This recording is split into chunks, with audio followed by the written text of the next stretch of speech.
Okay, I can't do that voice anymore. All right. Anyway, just fucking around with this avatar. Don't worry, guys. I have not officially transitioned to a cat girl yet. All right. So today I'm just gonna basically do a video about well, just replying to like comments.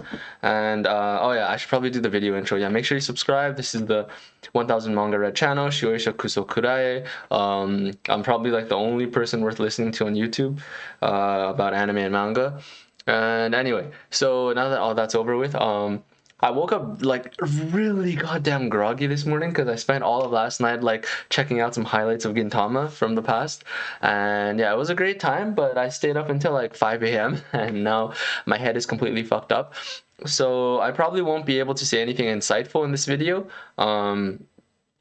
If I ever have in any single video in the past.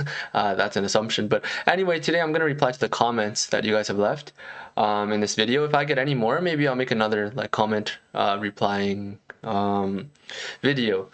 Okay, let's see. So literally nobody. Okay, I think I'm just gonna read it out loud, and like I said, I probably won't have too much insightful like stuff to add. But anyway, let's just see.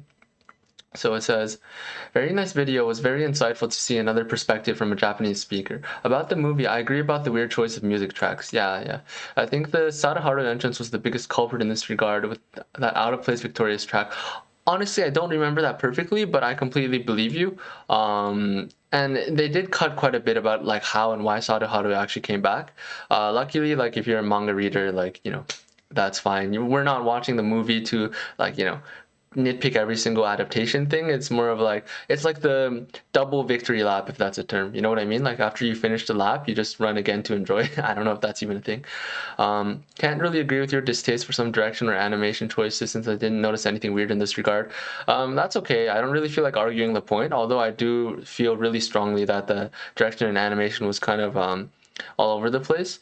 I would show you, but I feel like that would probably like get me very easily taken down. Actually, let me try. Okay, I'm gonna pause this 1 second.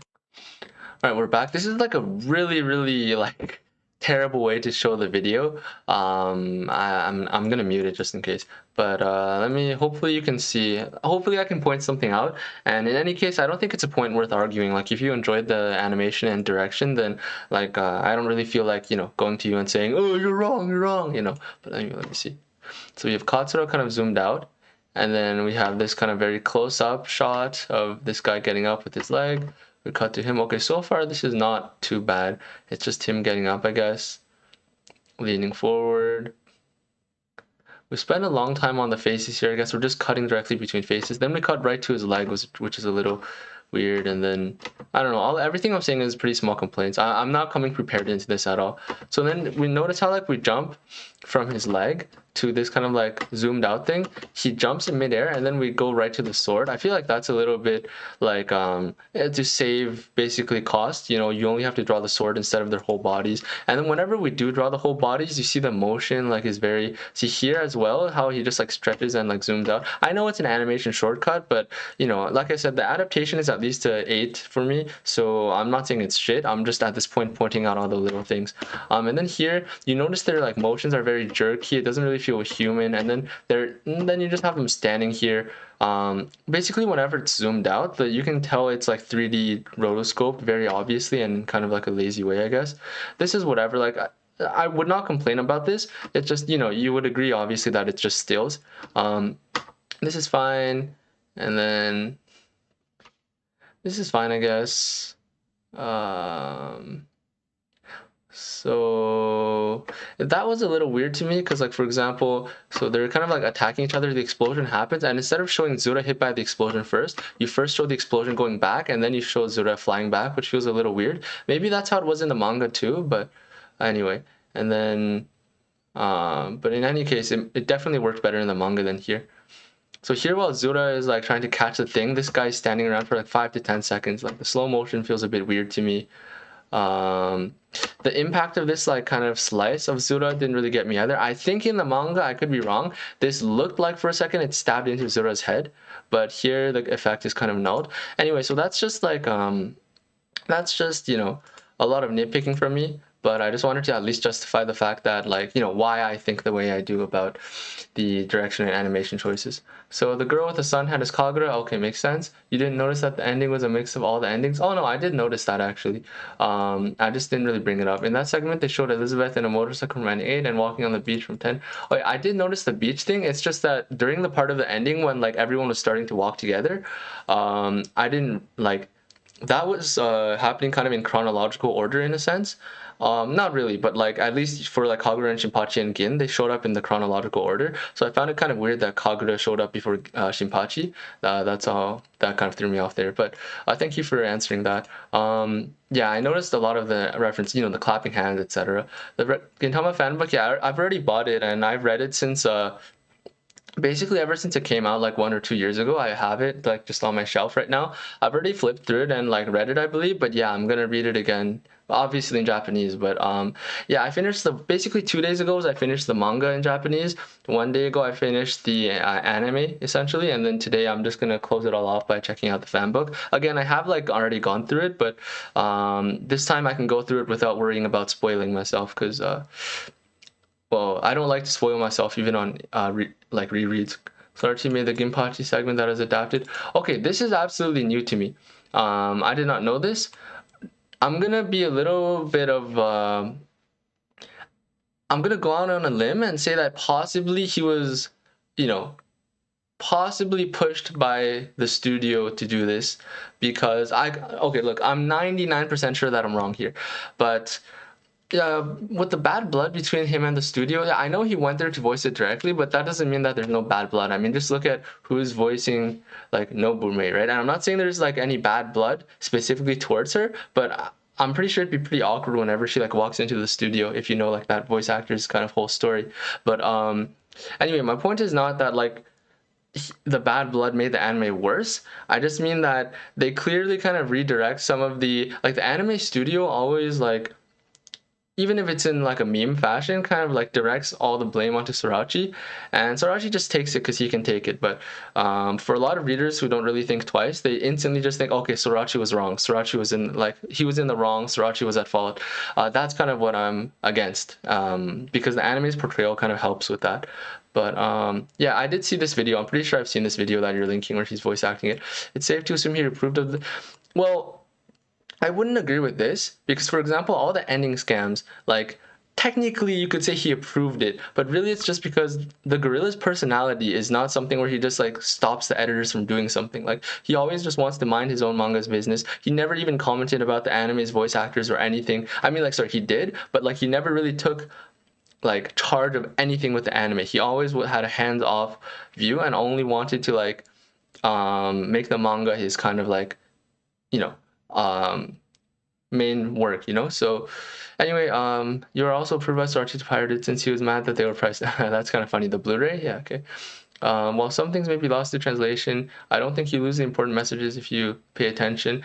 Okay, yeah, this is similar to what I said. I would agree. I think the important messages, if you pay attention, anyway, I'm not going to repeat what he said. I think it's pretty correct. He excels at transmitting them both directly and indirectly. Takasugi, the last I saw was you, me. The indirect was he fights because he would have made the same decision.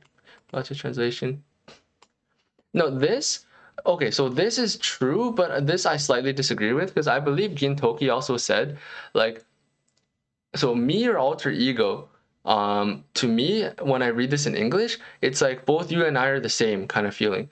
But this is actually supposed to relate to the theme where you fight yourself, not like you're fighting a different version of yourself, but like when Gintoki is fighting Takasugi, he's actually kind of battling his own like past, and it's kind of like a fight of philosophies with himself to me. I can't really justify that any better, but long story short, my point with this is like, rather than an alter ego, that gives a totally different connotation to me. It's not like he's fighting someone who's like a splitting mirror image of himself. It's more like by fighting Takasugi, he's challenging his own views on certain issues, essentially. And same for Takasugi fighting Gin. 30 volume scans, the rest are compilations. Okay.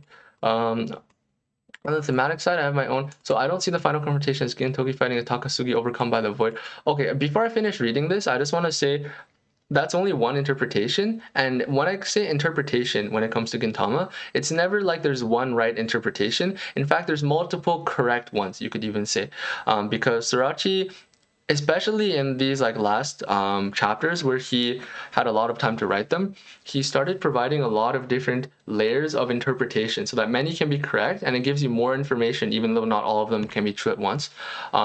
So I'm saying that from like a symbolic point of view, Gintoki still fought Takasugi, and because Takasugi was kind of taken over by Utsuro, it kind of points to the possibility of like what would a battle versus a Takasugi that stayed evil, let's say, really be like. So Sorachi was able to provide us with the Gintoki versus evil Takasugi fight, even though we had a different fight in actuality. That's what I mean. But let's see what you saw it as. He was taken over by emptiness, right? Like when he lost everything 20 years ago, but this time is different, for he regained the connections once broken. So he's ready to lose things. He's not scared to cut. Okay, so this is probably the canon way things went down. Well, I don't think Takasugi was actually taken over by emptiness at that point, because he was able to save his master. There's actually a line, I was watching some old episodes yesterday, right? And then there's a line that says when he was fighting Gintoki, how much easier it would be something like, I wish I could just end it all by sticking this, you know, sword through my chest. And like, you know, I unironically clapped when I realized that, because I don't care if you think I'm cringe for clapping, like, because that's literally what he does in the movie. Stick his sword through his chest to save Sensei. And so I don't think it was emptiness at all when he was smiling, but maybe I misunderstood your point. But anyway, I think we're somewhat on the same page, so I won't belabor this point. Once again, Gintoki has to fight the emptiness, but he's ready to lose things. He's not scared to connect again. Yeah, this is largely correct. This is correct. I think that's very great that we both came to that conclusion. A monster sword and empty one never reach what only a human would. This is a really great sentence. Yeah, just really great, really amazing. Utsuro thought he could fill Takasugi completely and take over. Takasugi was not empty. Yes, exactly. This is a great point. I was gonna mention in the video, maybe I didn't, but that's a very great point. And how Takasugi lives on in Gintoki is like how Oboro lived in Takasugi, literally via the, you know, so just like how this kind of supernatural elements allowed for a lot of themes, like for example, how Shoyo Sensei, you know, via this supernatural kind of, and on the multiple personalities thing, how through this kind of concept, he was able to fight himself literally, just like that. In this fight, you know, Takasugi literally had Oboro within him, and that's kind of what, you know, and that, and how, you know, Gintoki had Takasugi within him metaphorically, I would say. Also was kind of what really woke Utsuro up in a sense. Well, there's more to it, but anyway, yeah, I definitely agree with this, is the long and short of what I'm saying. Utsuro thought he'd be too afraid to lose everything, but both Takasugi and him regained the old connections and realized how eternal they're. Yeah, absolutely.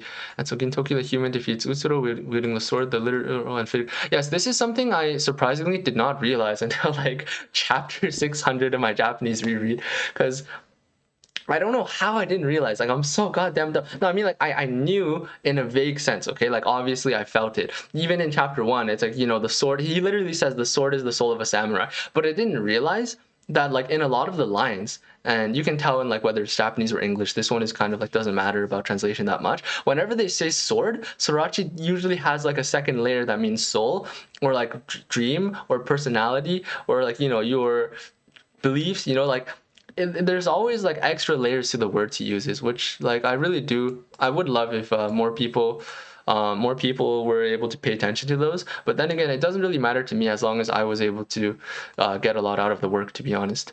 And you, of course, as well. So the sword with the soul of a human who regained his humanity.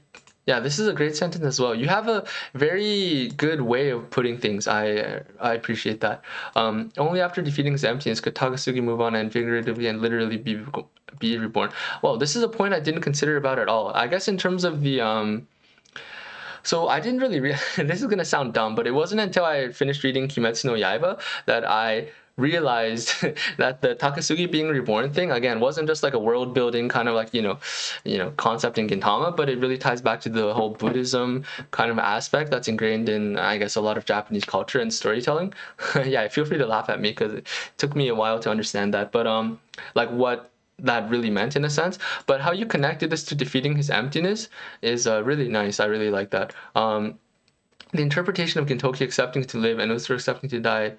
is absolutely amazing. Okay, thank you very much. I'm kind of blushing. Thank you very much. Actually, this might be way too awkward if I'm talking with like a female VTuber thing. Let me just switch over back to my OG gang avatar. My boy Daniel. All right. Anyway, so how accepting to live and accepting to die. I mean, I don't fault you for not it's not even a thing of not noticing, to be honest. Like, and I'm not trying to do a thing of like humble bragging or anything. There's nothing to brag about here. It's more like I'm just really happy to be able to share these ideas and different viewpoints here. But yeah, I really don't think it's about noticing. It's more like Sorachi, you know, like I kind of said, maybe it's a bit embarrassing of a line, but themes are properly done themes are the cry of the author's soul. So Sorachi put his soul on the page, and you and I took our souls and smashed it against, you know, that same page, right? We smashed it against Sorachi's soul, and because you and I are different, both of us got different conclusions from, well, you know, we could get more and more conclusions if we read more and more and pay more attention, right? But so you know what I'm saying. Like, my point is we got to come at this from different perspectives. So I'm really happy I got to read what you thought, and I'm really glad that I was able to provide another angle at things as well.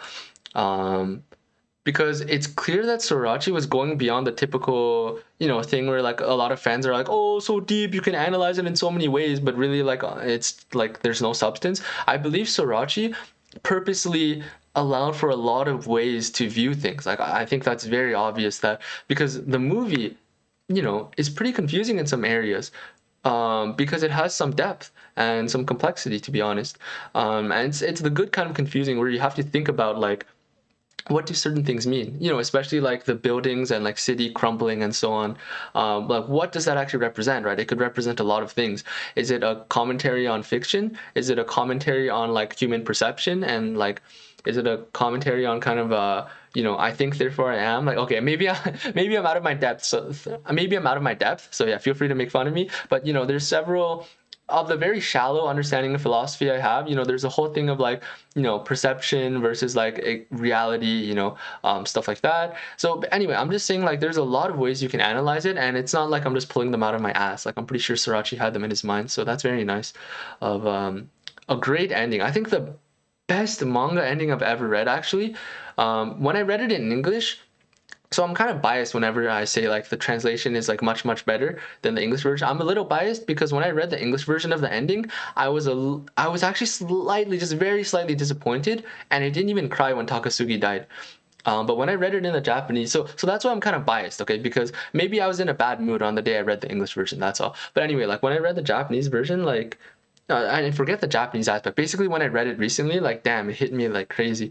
Anyway, let me just keep replying. So I have to add the detail that during the entirety of the fight against Utsuro and in Takasugi's deathbed, we see that the leftovers of the terminal look like a pint.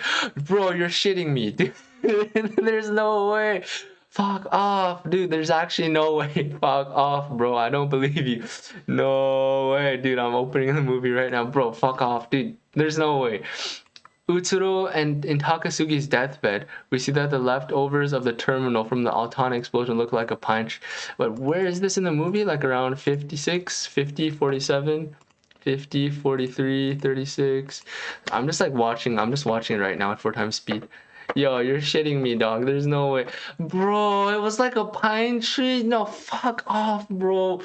Oh my god. Dude, I actually knew. What the does it though? Was it in the... You mean in the... fuck. I didn't notice that in the manga, actually. Was it in the anime? I'm opening it now. On Takasugi's deathbed, huh? Wait, so what did your comment say? It said, the leftovers of the terminal from the Altana explosion look like a pine tree. Does it though? Like... I will take your word for it, and I do believe that that's like highly possible, but I'm not seeing it so far. Oh, like on his deathbed, so like you mean maybe after he died. Okay, let me skip to after the cherry blossom scene. That was a cool addition, by the way. Oh, wait, let me see. Oh, so where Gintoki's holding him, does it look like a pine tree? It just kind of looks like the sun setting to me, honestly, but let me see. Oh wait, maybe it's even after this, after the explosion. Let me see. Yeah, just give me... Maybe I'll just pause the video. I'm literally just keeping you here saying nothing. Oh wait, I think I see it now. Okay, so basically like kind of like the texture, yeah, it really does look like a pine tree at around like 102. Here, let me turn it on. Let me see. Okay, can you see this? Yeah, maybe here is where you meant. Like it really does look like a pine tree here. So really good point. I wonder how many times you watched the movie to catch that, or maybe you caught it on the first time. And regardless, yeah, that's really great. Thank you for bringing that up. Under the pine tree, that's right. So Takasugi and in a sense Oboro passed away under the pine tree, and so did Shoyo in a sense. He was able to save the rest of his disciples under the pine tree. Well, holy shit. There's probably more to it too in like a poetic sense, but I'll just leave it at that for now. I don't trust myself in my groggy state to analyze it, but Gintoki being like a cloud impossible to grasp, and make yours the Shinpachi. What would you do if everyone turned against you? Or good parallels? Yeah, definitely. Love potion with Tsukuyo says he would never belong. Oh yeah, definitely. This is great job bringing this up. I would not be able to just bring that up off the top of my head. So you reminded me of that. That's great. But yeah, I definitely have noticed that this kind of theme of like in Tolkien not being able to like grasp has been brought up many times, 100%. And Beam Saber arc was his quote with everyone turning against Obi-Wan. I noticed the parallel with Obi-Wan and also Hijikata and Mitsuba and Sogo, that thing, and also the parallel with like Shinpachi and like choosing the theme of like choosing Shinpachi choosing, I mean Gintoki choosing between his master and friends, and also like Kondo's choice kind of to in like Shinsengumi Pharaoh Shinsengumi arc. So I kind of saw that theme connection, but you talking about how Shinpachi seeing Gin here and like seeing him with Obi-Wan is really good. I actually like rewatched that arc yesterday night, and I forgot what I realized from it because it was really damn late. But yeah, anyway, your point here is really good. It's weird how in the Star Wars parody arcs you introduced the most parallels to Elizabeth went battling against an empty planet. Was that how it was? Dude, I got chills, bro. Fuck. See, the thing is, no, it's not even weird, though. I'll tell you why. No, your point is amazing, though. But I'm going to tell you why it's not weird, at least to me, because basically, Sorachi, right? As you saw from like the volume one, his kind of thing of like my manga is like, I feel like I'm showing my butt hairs to, in public. Basically, Sorachi kind of like sometimes he gets embarrassed about how how let's say poetic, he called it poemy just like he called Takasugi poemy, and like basically like a poetic kind of person. But like yeah, when he gets too poetic, I guess he kind of gets embarrassed and like tries to hide it a bit with like some gags and like some funny kind of stories and so on and parodies. So it's not surprising to me that just like the Umibozu hair shampoo episode, he would lay the most intricate I don't know if intricate is the right word, but he would lay the most passionate foreshadowing under layers of concealment, maybe. But let's see. Elizabeth battling against an empty planet, and Obi-Wan being Utsuro and Shoyo, but in the... Huh, I never got that. That's really... Man, that's very interesting. Have you, like, rewatched Gintama a few times, or like have you reread it a few times, or like at all? Because if you got all that on your first try, like damn, that's really impressive. I mean, it doesn't matter even if you read it like 1,000 times to get that, like it does not make you any less impressive to me. That's really nice. Lastly, I would recommend you choose another name. Oh yeah, this comment, that's a good point. I was gonna do a name like Manga Authority or like Thousand Manga or like I don't know, like some name, but uh there's also kind of a feeling that like previous people who subscribe to me may one day like find me again if I keep the same name. You thought I was a bot, huh? That's a good point. I mean, yeah, I noted down that I should change my name. What should I change it to though? Like, I want to keep the Shueisha Kuso Kurai too. Yeah, but you make a very good point. I'm gonna think about it a bit. Okay, let's see. So, oh, Buttercat, thank you very much. Levietri, yes, classic, the gorilla. Don't click away. I appreciate you not clicking away, Mariam. Buttercat again, it's okay, you'll get it next time. Just keep the extinguisher.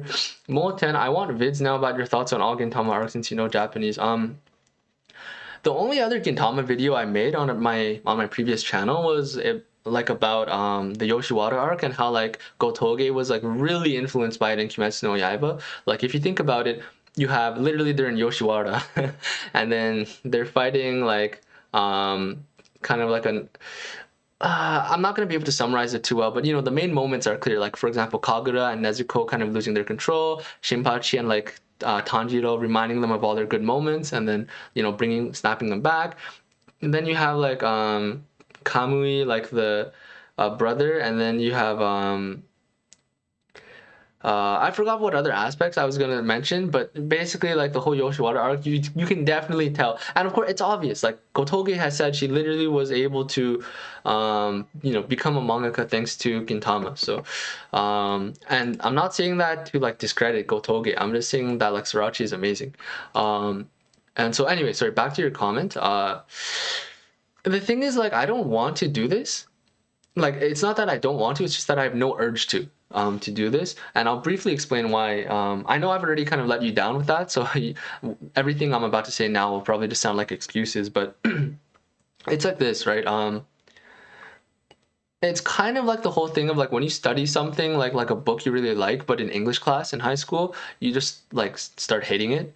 That's kind of an oversimplification, but also it's like there's some things that I feel like, okay, this is gonna sound like a brain lit cope and like something like if I was really dumb, I would say maybe I am really dumb, and that's why I am saying, okay, it doesn't matter, but it's kind of like this, right? There are some things that like within me, when I read it, I feel and like I comprehend in an inner sense, but I'm not like, what's that word again? Eloquent enough to be able to word them out perfectly so you can understand what I'm feeling and thinking. So whatever I do, actually, if I were to hypothetically reread some arcs again in Japanese again and explain to you like, you know, the simple things like the kanji meanings, and then the maybe more interesting things like the motifs and repeating kind of, and then the most interesting things like the themes, what Sorachi actually wanted to say and stuff like that. If I were to do that, first of all, I would miss out on a lot. Like, there's no way I could express the fullness of what I feel for it. And the second thing, this might be a cop-out answer, but I really believe it. It's that, and I got this also from the book, I think it's called How to Read. It's a very good book. But basically it said, like, you know, even if you're reading something you just barely understand, like, I don't know, if you're like if you're reading, you know, if your first serious, let's say in quotes, serious book is like, you know, Plato's The Republic, right? And let's say you get really confused.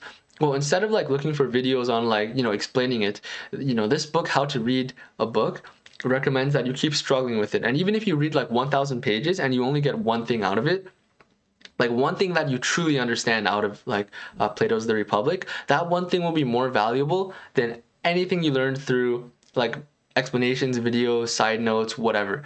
And that's kind of a very extreme view, but I agree with it based on, I think it's true from like kind of a you know, a metaphorical kind of, in a metaphorical kind of sense, because you know what you worked for you appreciate more and whatever, and but in a more practical sense too, it stays in your mind, you actually engaged with it yourself and you're able to do more with it in the future. So again, I would just recommend that you, if there's any arcs you're interested in, you know, if you, I'm not forcing you to like go back, force yourself, read it to become like a scholar or whatever, like, you know, what's the point in that, right? But if at any time you choose to rewatch, reread anything, yeah, just enjoy and just think about it as long as as long as it pleases you. But feel free to ask me any questions, I guess, at any time as well.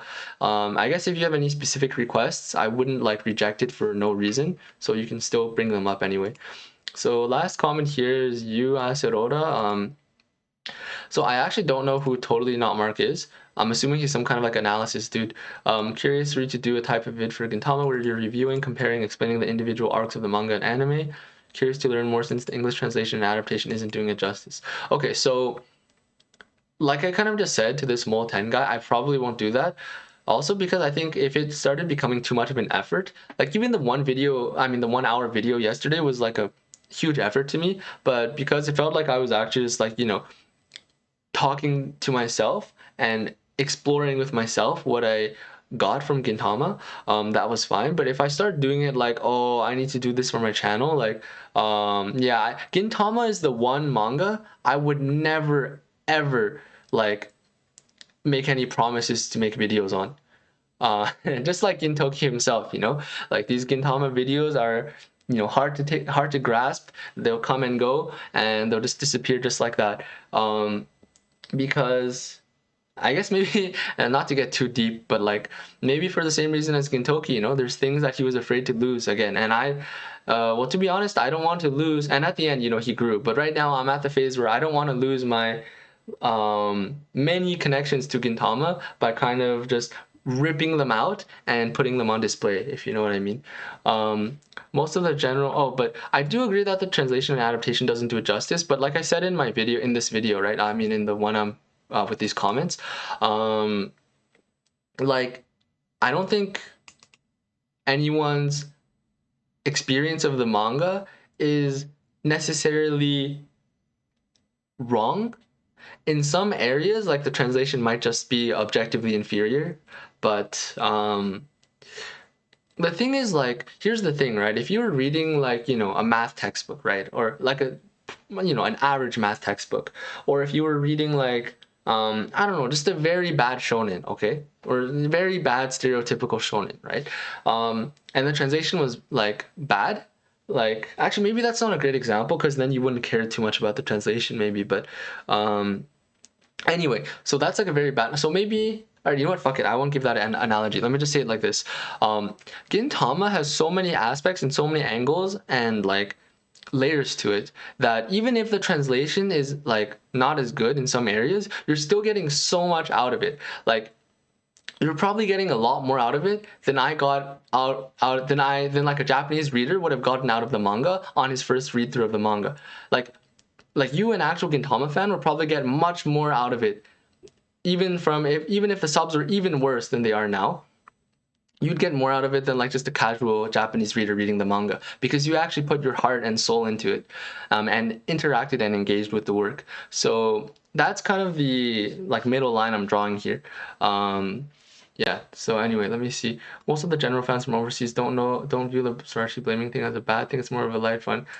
Okay, that's very good, because to be honest, I'm kind of like disconnected from most of the general fans. You know, I don't really go on like Twitter or Reddit or whatever anymore. The only place I really discuss right now is like 4chan, and I don't recommend you go, because first of all, even if it was worth going there before, now it's just like complete garbage anyway. But yeah, so that's really the only place I've gone to discuss things, because I can just like you know, everyone can just like shoot the shit, and like there's no one to delete your like, you know, cussing and whatever.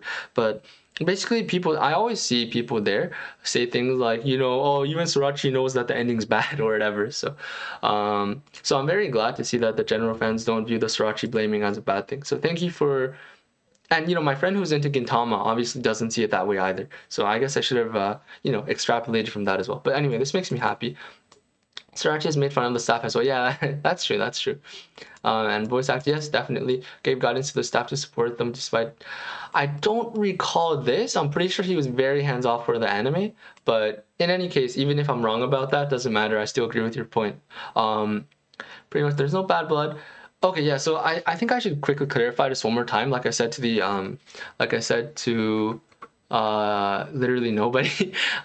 Basically, by bad blood, I don't mean they hate each other, but it's more like there's certain things that you definitely agree is probably more of the fault of the other person than you. It's like how you can get together with your best friends, but there's like some subjects you can just never touch on, you know? Or like if you do, you're probably gonna get into an immature fight. That's what I mean. And anyway, yeah, definitely tight schedules because of money. Yeah, that's a tough thing. It was in the extra manga content from the fan book. Okay, gotcha. Okay, if it was actually in the fan book, like literally drawn by him in the fan book, then actually I have the fan book right here. Let me just open it. I'm not saying I don't believe you, but I just want to see it like during this video. Let me see where it is. I already flipped through halfway. Here we have the editors. Here we have a storyboard for chapter 1. Oh, we have like tribute art. I cannot wait to see that. Oh, oh wait, okay. So yeah, I gotta say about the the Ginpachi Sensei manga. Now that I'm holding the manga in front of me, I remember reading this like 2 years ago. I just completely forgot about it.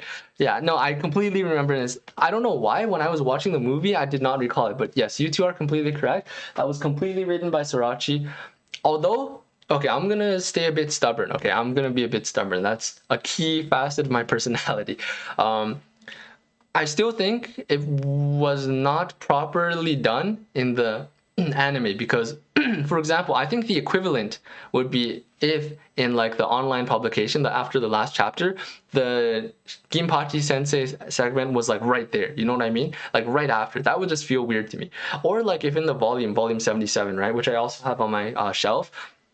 If after the last page of volume 77, you literally have the Ginpachi Sensei thing with Utsuro, I think that would be off. In the fan book is kind of like a meta view of the series to me. So from that detached viewpoint, it's more proper and it retains more respect towards the story to me. I'm not saying the anime and the movie fans and the people who like that segment in the movie, I'm not saying they're disrespecting Gintama, not at all. But personally, to me, the placement itself of that segment by whoever made the decision to put it right there is to me not ideal. I think if they sold it as like a bonus in the Blu-rays, I would probably be more fine with it.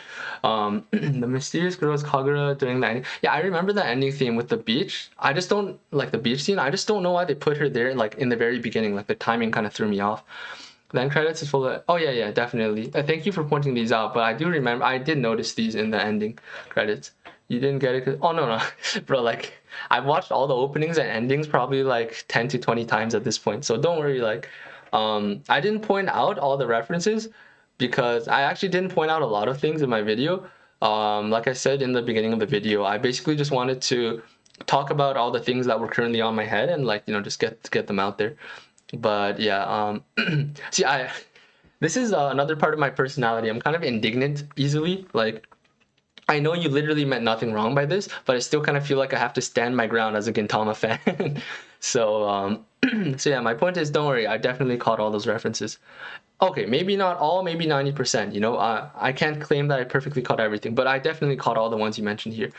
The meaning of the boats in Takasugi, since you're gonna make a separate vid. Oh, okay, this, interesting. Well, I would love to see what you think about this as well, since you brought it up. Since you said, or maybe you don't think it had that much depth, I'm kind of assuming you implied that you saw some depth from it, which is what I'd love to hear from you. By the way, like my wording there was kind of bad. I'm not saying it doesn't have depth, but I am coming from the biased point of view that since it's an anime original scene, it's not something that Sorachi found was necessary. Possibly it is possible that Sorachi wrote it himself and then added it in the anime, right?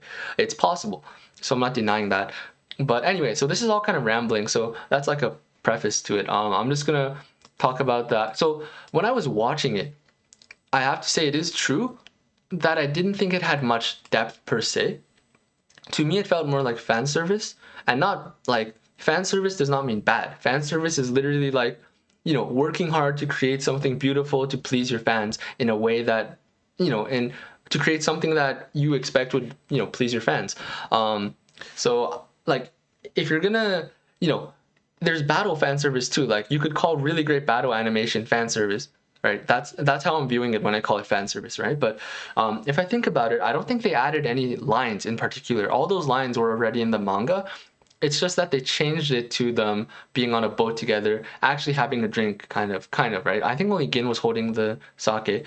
And, you know, they were on the boat on the river. They always, like, localize it to river Styx. I keep forgetting what it actually is in Japanese, the river. Actually, maybe I'll search it right now, 1 second. I have to start remembering that I can pause this recording, but I'm too lazy to pause it. 1 second. Dictionary... River Styx. Okay, let's see the Japanese. Sanzu River. Okay, Sanzu River. Sanzu River literally means 3 paths, like 3 roads, 3 lanes, 3. I think that's what it means. Looking at the kanji. So I was just thinking about the meanings there, because there's like 3 wings of the Naraku. Shoyo had 3 students. But this could be a stretch. Anyway. So yeah, the Sanzu, it was basically them on a boat down to the Sanzu River. So one other reason why I can say it doesn't have that much depth, and again, not a bad thing, by the way. Like, not every scene needs to have depth. Like, if you have a scene where Gintoki is like biting a sword and crushing it, you know, biting Oboro's sword, and then like doing some amazing choreography and fighting him, like those specific scenes do not need like layers of depth, right? There's a story has multiple different parts with multiple different purposes each, right? But anyway, yeah, another reason why I don't think it had that much depth is because if Takasugi, if you think too literally about it, like, I think it kind of crumbles a little bit. but you know, there's no point of thinking too much about it, in my opinion, which is why it doesn't have that much depth, I guess. Again, I'm talking out of my ass here. This is not prepared at all. In my previous video, I actually prepared like a list of things to talk about roughly. But so yeah, another thing is this, right? This is what I was trying to say, is that Gintoki is on the boat with him, which I find kind of weird, because normally it feels like to me, if you look at, for example, the Umibozu scene, where like he's, you know, Koka kind of tells him to like go back to the world of the living. If you look at Kimetsu too, like Kimetsu no Yaiba, which was heavily influenced by a lot of Gintama, right? And you see all the kind of death scenes in there, and like the passing away scenes in there. Like some people can go in one direction and some people can't, right? There's this whole point of like separation. So it would make more sense to me if Gintoki was like standing at the edge of the water, like bidding farewell to Takasugi, who's like in the boat going away. But obviously it's a better moment if both of them are on the boat together, right? There's just more synergy there. And let's be real, there's more Fudro energy that way. There were so many like Fudro moments in this movie, but like I didn't bother pointing them out because it's not like being Fudro makes it worse. And again, it's just kind of like fan service in the sense that like you're rewarding your fans for following along with a series for like 15 years. I find nothing wrong with it. Anyway, so yeah, I think so. To me, and this again could be a very cheap analysis. Like feel free to like, you know, shit on me in a comment in this video, but to me that kind of whole boat scene was just like a you know, a thank you to the Fujos. I imagine all the girls, like the Gintoki and Takasugi shippers in the like audience in the movie theaters were like, you know, crying and squeeing like over. I mean, I was crying too, but I mean like crying out, you know what I mean, like Takasugi-sama, you know. So yeah, I'm really sorry if that was like one of your favorite scenes and I just like said some random bullshit about it. Like I was saying, I really liked that scene, but like I said, the dialogue itself wasn't changed at all from the manga, if I recall correctly. So the fact that they changed the entire setting for it, while it was beautiful, I think means it was not necessary and did not add too much depth. Really, the only thing that was added was like, you know, we literally see that he's crossing the, you know, river Sanzu. So I think it was great. I think it was a great addition. An example of the adaptation going off like above and beyond. But I also think there's a parallel universe where they didn't add that and the movie would be just as good. I think that's what I think about it. One thing, maybe less on making fun of those people who question stuff and present them in less of a goofy way. Yeah, you know, you're right. I fully agree. If I was like a fully mature person, I would just like immediately take your advice. But I think I'm also kind of twisted in a way, so we'll see. I just do whatever like comes to mind like at the time on those videos. So like it's kind of spontaneous. So I apologize in advance if I, you know, make fun of people in a goofy way again. But I guess I'll keep your you know, words of caution in mind. Also, maybe add panels too. That's a great point. The reason why I didn't add them, so yeah, I gotta clear my throat. This is actually just a very serious topic, very profound, kind of almost philosophical topic, psychological topic. Yeah, the reason why I simply could not incorporate the poignant panels is because I was a lazy fuck, bro. Yo, there's no way I'm screenshotting all those panels and putting them in the video. See, I don't ever edit my videos because if I ever do that, it goes too far into like being like not a hobby and like actually like something I have to work hard on. So yeah, I'm probably not gonna ever like post relevant panels like that. But if I were to, I could, you know, open each panel live during this kind of like video that I'm recording. I could do that, but I'm also too lazy to do that. But I will do that, by the way, before you click away. I should have done this at the start so like you guys don't just click away ASAP, but I did want to show you guys something before we go. So I guess it'll be like a reward for the people who actually like stayed through another, well, if you watch at 1.5 times speed, then another like what, 30 minutes of my rambling. Let's see. I enjoyed the vid, you're underrated as hell. Oh, thank you very much, man. Yeah, I mean, honestly, thank you very much. I just appreciate you spending the time writing this much, your thoughts, you know, and just sharing what you think about Gintama, and you know, this is a, you know, in the modern world, this is an interesting way to discuss things. Well, like one side via text, one side via video or whatever. But anyway, it is a connection. It's one of the threads. Ito, yorozu no ito. All right. Anyway, I love this vid despite being harsh with the adaptation law. Yeah, I'm a bit, well, you know, I pointed out a lot of things that I guess I was harsh about, but in the end, is calling it an 8 out of 10 adaptation really harsh? Like, I don't know. Like, again, 9.5 out of 10 movie, 8 out of 10 adaptation. I don't think that's too harsh. I think, you know, like, I'm sure you could agree that, like, if they had like double the members of the staff and like 5 extra years to work on the movie, and Sorachi was able to like storyboard the entire movie, like, then the movie would be better, right? Which means there's room for improvement, which means, you know, I wouldn't call it a 10 out of 10 adaptation, right? So that, like, that's kind of a, you know, weird analogy or like example, but like, I don't think 8 out of 10 is really too harsh overall. But if you think my individual points were harsh, then yeah, you're probably right. Maybe I worded them a bit harshly. Anyway, so let me see. Yeah, so thank you for that comment.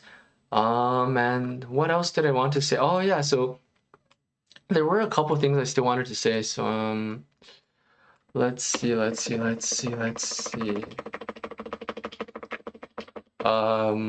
Oh, there's one thing I wanted to say. When I was rewatching the, I think it was like Keisei Gyakuten arc or something, you know, the English translation of the arc name is kind of weird. It was like a double meaning in Japanese, I think, but I forgot the double meaning. This happens a lot of the time. Like, I'll be on this video and I'll be like, hey, yo, this shit was super deep, bro. You fucking plebs don't understand anything. And then if someone asks me, like, okay, can you explain it to me, please? Like, very politely. And I'll just instantly go blank. So I can't explain to you. But anyway, in that arc, the Courtesan of a Nation arc, or like the something that turns the tables or whatever arc, so yeah, when the guy asked Oboro like what was Shoyo's crime, like when the Sada asked Oboro what was Shoyo's crime, Oboro says, I don't recall. Yeah, I got shivers just saying that out loud, because you know what that means, right? Like, that's really clever. It's because it's like, to Oboro, he didn't see Shoyo ever committing any crime, essentially. I really like how he managed to dodge it. It's like, yo, what was that man's crime? Oboro. I don't recall. Like, I don't recall what his crime was, you know? Like, if you think about how he said it, damn, like, holy shit, that's good. Yeah, and also the whole thing of like the Tendoshu and Oboro, like, and their actions and like, you know, dialogue and behavior during the actual Shoyo beheading like scene in the flashbacks. Like, I mean, this is more obvious, but like, I'm sure you all know how much more like it makes sense once you know like more about Oboro and so on. Anyway, so that's kind of a small thing. Here's like another thing. Whenever I like open windows on here, like, I'm always scared that I'm gonna dox myself. But let me see. Snip and sketch. Okay, so I think this is fine. I don't think I'll dox myself. All right, so this is the last thing I wanted to show in this video before I go. It's just like the icing on top for you guys. I didn't look, like I said, I'm very lazy. I don't mean that like just in terms of life in general, but it's more like I don't want to spend time on like proving things that I already know, I guess. It's a very cocky of me to say, but like, for example, if I believe that Gintama is really good, I don't feel like I need to, you know, make 100 videos of content. I mean, 100 hours of content explaining why, right? The only reason I'm making these videos, not to prove it's good, but to share my love for it, which is really different. So this here is more like making proof, which is why I was kind of lazy and I didn't find the best proof, and which is why you could debate with me about them. Anyway, enough talk. So what is going on here? Here, let me just, I can create text. Okay, that's interesting. Let me do, let me type 3 wings. Okay, let's see if this works. Okay, that worked. That's cool. I didn't know you could add text like that. 1 second. Text. Let me just, whoops. Okay, so this topic is about the 3 wings. So as you can see here, oh shit, why am I drawing on this? Okay, so as you can see, on the left, we have, this is Hitsugi. It says Kan here, but Hitsugi is another reading. This is Oboro. And this is Mukuro. Again, any like actual Japanese like like geniuses, feel free to let me know if I made a mistake or anything, but I'm pretty sure this is just a simple, like there's, anyway, let me just keep moving on. So Hitsugi is here, and oh yeah, I could have just highlighted this. This would have been so much easier. Oh, and I'm covering something. Okay, so Hitsugi, and I mentioned this in the previous video. I just wanted to add more to it. So the three wings. Hitsugi was the wing of Utsuro that wanted to put an end to him, aka put him into a casket, to finally bury him and to end his suffering.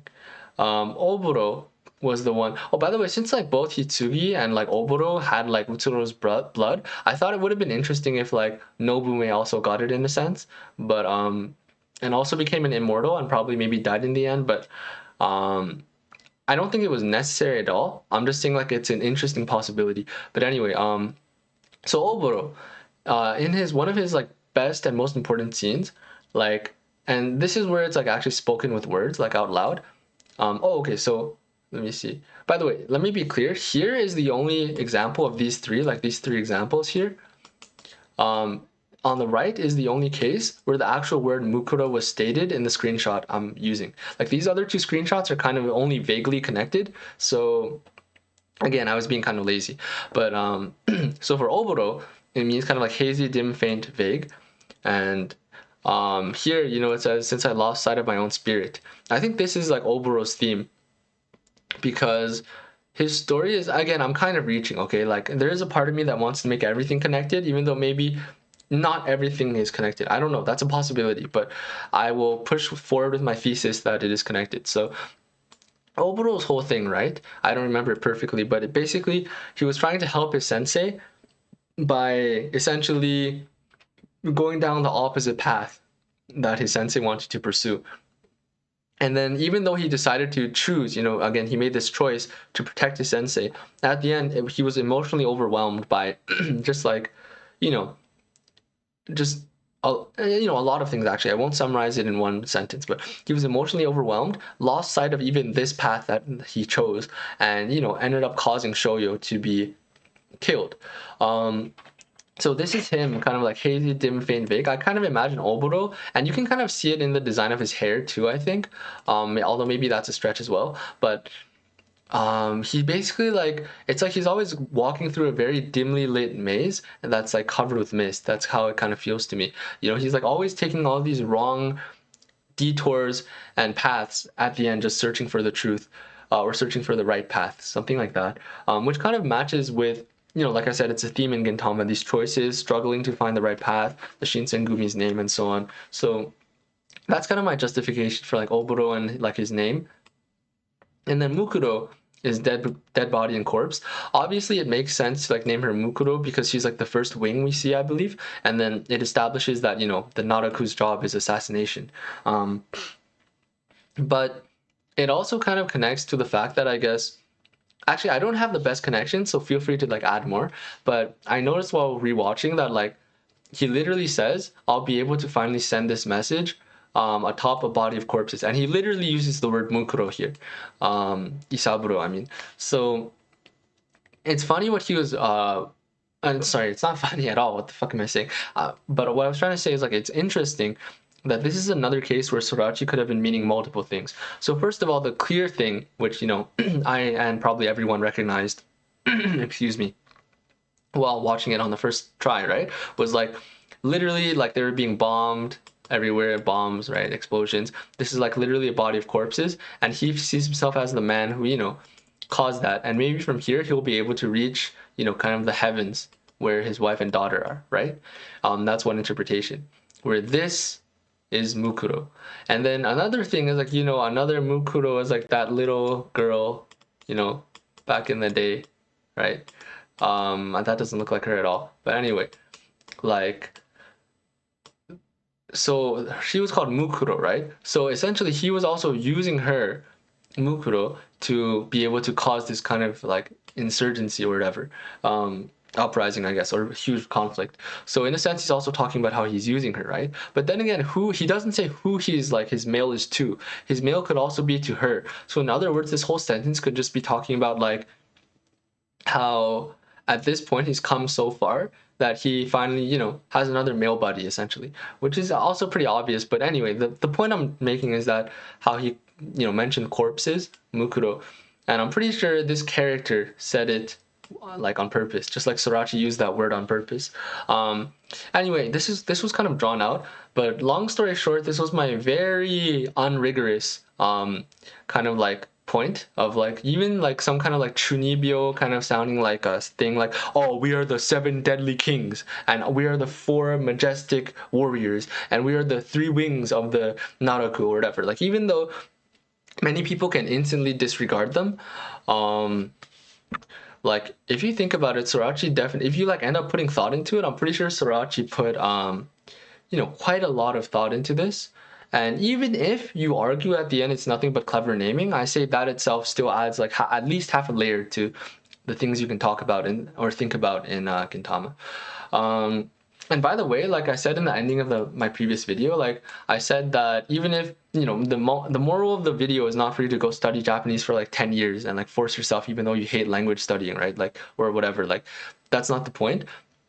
The point is like, one of the points is that you can do stuff like this. Like if you ever see a Japanese word, you can literally just search it on like an online dictionary. Like you need no Japanese skills to do this, right? Like all I did was just type in the kind of English sounding version of the word and then essentially look at the meaning, look at the kanji kind of. Maybe you could look at some phrases that involve it. But you know how like utsuro, naraku, like ten shoin and like stuff like even just simple things like how, you know, they're like you can never reach the heavens and like heavens is essentially 10, right? 10 also means sky, which is like something that's very big in Gintama. And then literally 10 shoin, right? Like if you look at what 10 shoin is, all right, maybe let me see, 10 shoin Gintama, let's see, 10 so 10 is obviously the 10 for like heaven and sky, but I'm trying to see what 10 shoin, oh, they don't have the kanji here. Okay, anyway, so too lazy to search it, but basically, you know, this was just kind of like a little bonus talk about the 3 wings, and I guess the general topic is the naming and whatever. So I think I made my audio a bit better this time, so maybe you can even watch it like 1.75 times speed and like understand it, like my words, because it was kind of muffled before. But anyway, thank you for watching Shueisha Kusokurae. Again, this video was just kind of me replying to you guys. Thank you so much for the comments. I may do another video if you guys make more comments or like if there's more comments on the previous video, because I think this is the best way. Like imagine me saying like this 1 hour of stuff in like the comments section. Like that would just be too annoying for me, honestly. So, or not annoying, but you know, anyway, whatever. So all right, so I'm gonna retake my my 1 second. All right, I have to reassume my fursona to say goodbye. What am I saying? All right, anyway, thanks for watching and subscribe, and yeah, Gintama is amazing, isn't it? Oh, this is the last thing I wanted to say. God damn, okay, good thing I didn't end the video just there. Okay, this is really what I wanted to say. Holy shit. 1 second, 1 second, 1 second. Do not click away yet. Bro, okay, so this, bro, yo, this moment, in terms of writing, maybe not, because a lot of this is like, you know, original like scenes, right? I believe. I know the writing is not, but a lot of the fighting scenes are original, and like Kagura's fat ass landing on Shinpachi's, like landing on the glasses that live on, you know, the glasses that live on a human body called Shinpachi. That was original as well. But yo, this scene is probably my favorite like adaptation scene in Gintama. Like, sorry, I mean in the movie. Like, yo, this shit was so high. Oh, why is it going so fast? Damn. Ah, shit. Yo, this shit, and when the music started playing, bro, you have no idea. This shit, yo, I think this was the most hyped I ever got in the movie. Because let's be real, or, I mean, I'm gonna be real. You might disagree, right? Obviously, but, Utsuro, like the fight where he was like totally silent, and I mean, there was no music, there was no like dialogue, basically, it was just fighting. It was very hard to get hype at that. You know, and I don't want to be like one of those guys who's like, oh, hype, bro, hype, hype, hype, hype, hype, yo, that's litty, bro. Like, that's not the point, but hype, like, I couldn't get excited because it was so subdued. It was like I was looking at a painting, you know what I mean? But like for just pure hype, and like there was so many like feels too for this. Man, it was so, this whole scene, yo, especially here, but I'll risk playing the music just a little bit. Yo, this part.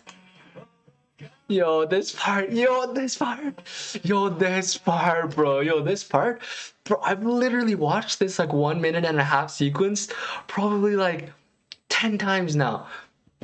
Bro, fuck, let me say Shinpachi's lines, bro. Dude, I fucking love Shinpachi so much now. What the hell has happened, bro? Why do I like Shinpachi now? Like, I mean, I liked him always, but I never liked him this much before, bro. Before, like, the kind of lead up to the final arc and the epilogue arc. Here. Yo, I gotta say the lines with him, bro. Alright, time to practice my SEIYUU skills. Don't get surprised when you see, like, in the credits of an anime in the future, 1000 Manga Red Channel as the voice actor of a future anime. I'm gonna practice my SEIYUU skills. Alright, rate me between 9 and 10 out of 10, because there's no way I'm lower than 9. Let's see. Alright, get ready. 帰ってこい! Sakata Gintoki! Here it comes.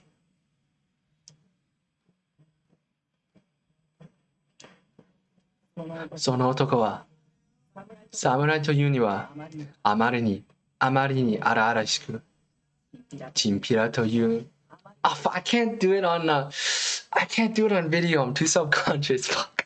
Alright, one more try. チンピラというにはあまりにまっすぐな目をdid he say state or stuff? Damn, I'm so incompetent. Here, let me. Oh, した okay. あまりにまっすぐな目をした男だった。愛も変わらず. Yo, that line I noticed comes up quite a lot in the movie and these last episodes, bro. You know, the line that describes us best, bro. Dude, it's so goddamn epic. Yo, especially because of Shinpachi singing, bro. Dude, this is honestly my favorite scene in this movie. I gotta say, man. Dude, it's just too good, bro. Oh my god. Bro, look at Shinpachi, bro. Yo, look at this. Yo, here, yo, the moment is coming, bro. Yo, the moment is coming. Yo, you have no idea how many screenshots I took of this scene. Look at her face. Yo, like Kagura is literally like, she literally is just like, what's the word? I'm trying to think of the perfect word for this.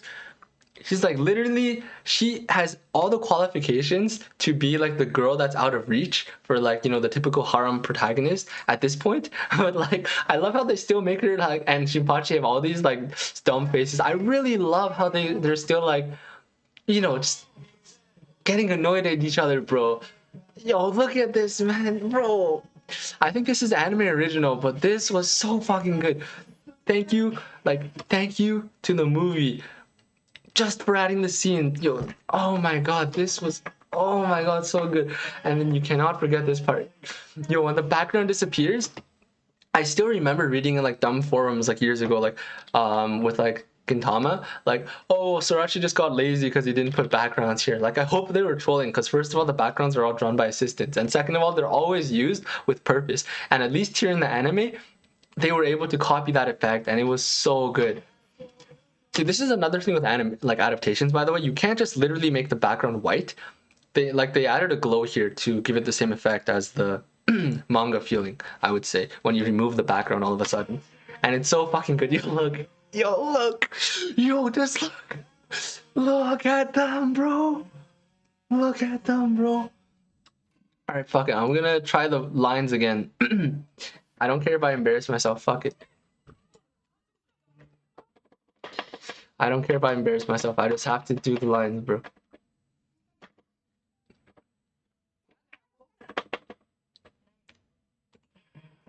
Alright, here we go. Shout out of Sadaharu. Let's go.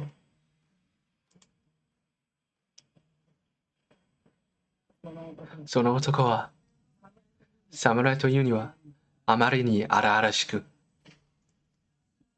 チンピラというにはあまりにまっすぐな目をした。Wait, 愛も変わらず。Yo, I completely fucked up. Dude, I know my voice sounds nothing like Shinpachi's voice, but sometimes I just like saying the characters' lines, bro. Oh shit. Dude, look at their fighting styles, bro. Oh, it's so... Dude, this fight... Ah... Dude, I think to me this is the best fight scene, like in just terms of like pure fight animation in the series. Dude, why did they make... At least Kagura blushed. Dude, I paused on the perfect frame. I'm so glad I paused on this frame. Dude, I'm so glad the three of them can still be like this, bro. Oh my god. Man, anyway, that's all for this video. Thank you so much for watching. I'm probably gonna rewatch the scene a few more times. Yo, just one last thing. Yo, look at this, bro. Yo, look at... Dude, just look at...